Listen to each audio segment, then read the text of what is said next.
বাংলাদেশে আসলে দেশটা ঘুরতে হবে, কারণ এই দেশে এত চমৎকার চমৎকার যে লোকেশন রয়েছে সেটি আসলে ভাষায় প্রকাশ করার মতো নয়। খুবই নান্দনিক বা মাল্টি ডাইমেনশনাল ল্যান্ড বাংলাদেশের। কোথাও উঁচু নিচু পাহাড় টিলা বেষ্টিত এই বাংলাদেশটা সুজলা সুফলা, অনেক চমৎকার। আমি এটি এখন যে জায়গাটিতে দাঁড়িয়ে আছি এটি হচ্ছে চট্টগ্রামের হাটহাজারী উপজেলার কাছাকাছি।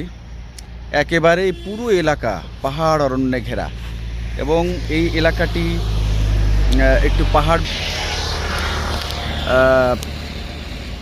পাহাড় বেষ্টিত একদিক দিয়ে, অন্যদিক দিয়ে সেনাবাহিনীর কন্ট্রোলে বা নিয়ন্ত্রণে, সেনাবাহিনীর তত্ত্বাবধানে এই জায়গাগুলি, যার কারণে খুবই খুবই চমৎকার, যা দেখলেই সত্যিই মন জুড়িয়ে যায়।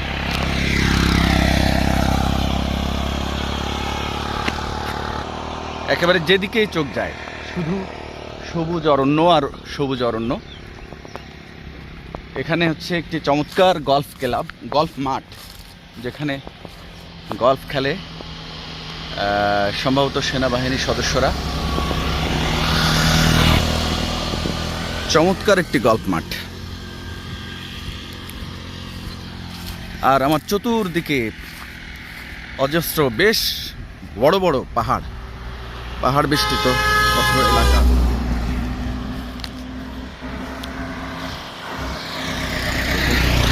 কত চমৎকার গল্ফ মাঠ দেখলে আসলে মন চাই যে মাঠে গিয়ে একটু দৌড়াদৌড়ি করি।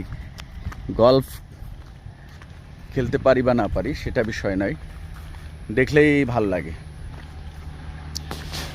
আমার দুই পাশে পাহাড়, প্রচুর পাহাড়,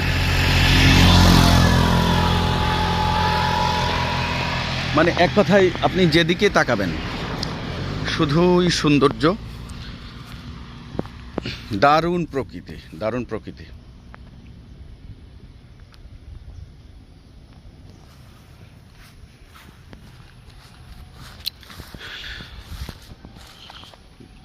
বাংলাদেশ ভাটির দেশ বলা হয়।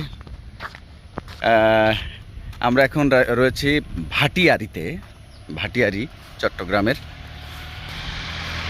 এখান থেকে 4 কিলোমিটার দেখাচ্ছে। খুবই চমৎকার পাহাড়, একেবারে পুরো এই এলাকা জুড়েই প্রচুর পাহাড় অরণ্যে ঘেরা, এবং এই পাহাড়ে প্রচুর